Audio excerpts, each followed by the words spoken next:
वजाबाकी करायची, बरोबर. आता आपण काय करणार आहे, एकक स्थानाकडून काय करणार, सुरुवात करणार, बरोबर का. आता बघा 64 वजा 26.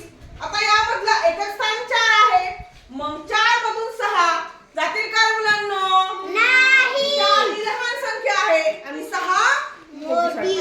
मग आपण काय करायचं, हातचा उसना घ्यायचा. काय घ्यायचा, हातचा. मग हा हातचा आपण दशक स्थानातील या 6 कडून येणार आहोत.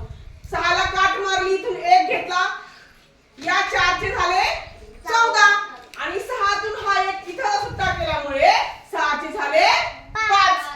आता काय करायची, वजाबाकी करायची.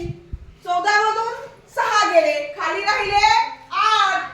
या 5 मधून 2 गेले, खाली राहिले 3. म्हणजे 64 वजा 26 उत्तर आले आहे 38, बरोबर का.